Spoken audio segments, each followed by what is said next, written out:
Some tips for writing resumes.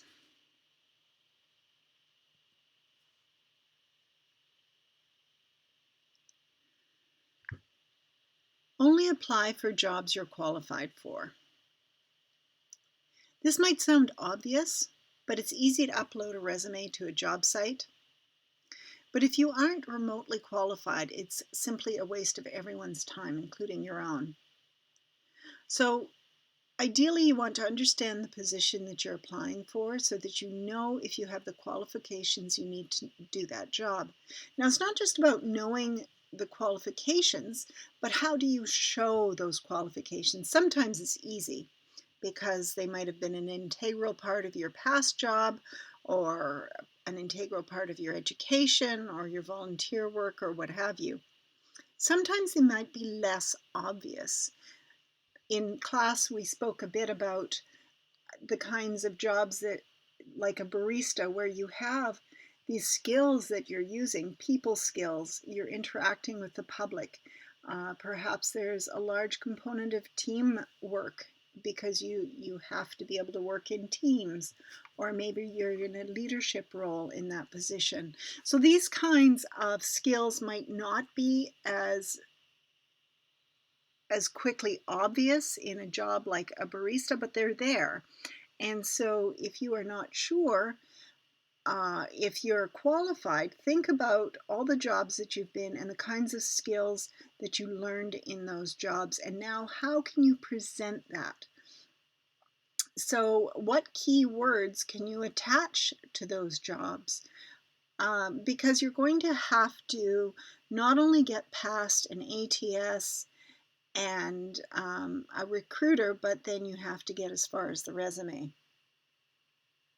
So understand the position that you're applying for so that you know if you have the qualifications you need to do the job, or at least you know that it's a position that you have a hope of selling yourself for, even if you lack maybe some of the qualifications.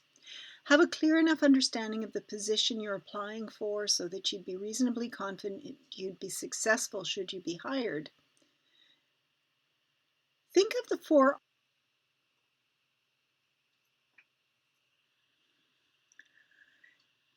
10 tips for writing your resume. Number 1, apply for jobs that you're qualified for. This might sound obvious, but it's easy to upload a resume to a job site. But if you aren't remotely qualified, it's a waste of time for everyone, including yourself. Understand the position that you're applying for so that you know if you have the qualifications you need to do the job, or at least you know that it's a position that you have a hope of selling yourself for, even if you lack some of the qualifications. So this isn't just about understanding whether or not you are qualified for this job, but it's about understanding what part of your qualifications you need to highlight. And it's also about understanding how you can highlight your past experience in a way that's going to connect with this particular company.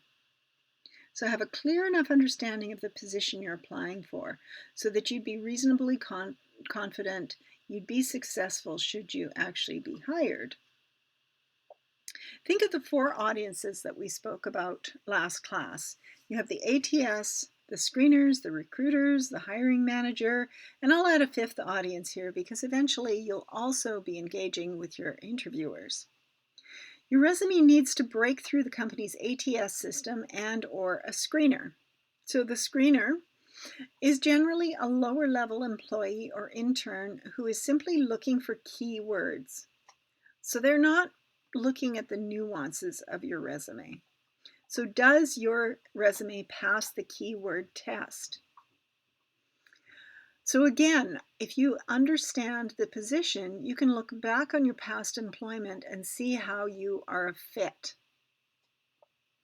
So for example, let's say you don't really feel like you're qualified for that communications position, but you do feel like you're qualified for that communications position because no, you haven't been in the industry for a long time, but you've done all this stuff. And a lot of this stuff that you've done really happens to be communications oriented. And in class, we talked a little bit about the barista example. How do you highlight the skills that a barista might have to represent the qualifications that a potential employer might be looking for? Well, if you've been a barista for a long time, you might have great skills in teamwork. Maybe you were in a leadership role for part of that time. So maybe you have developed the skills to lead a team. You probably have great interpersonal skills from interacting with the public so much. So a lot of times it's about highlighting how you really are a fit for that particular job.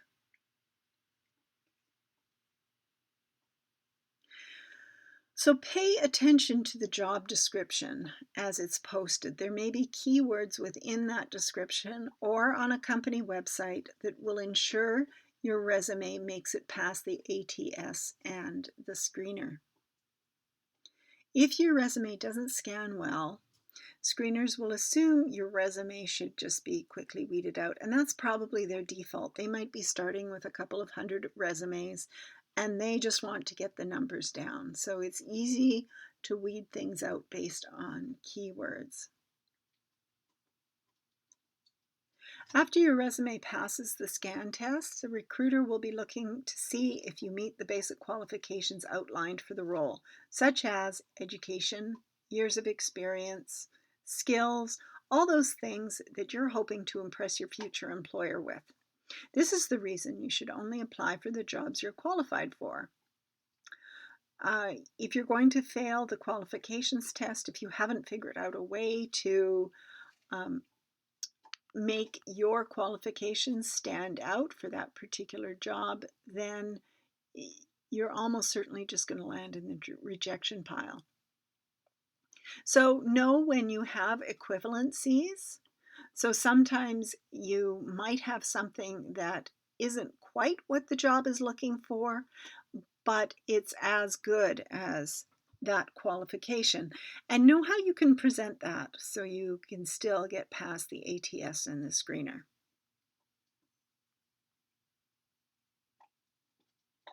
Then we have the fit test. By the time your resume passes the qualifications test, the recruiter wants to find a potential candidate for the role at this stage. They want to create a short list of candidates ready to go for the hiring manager.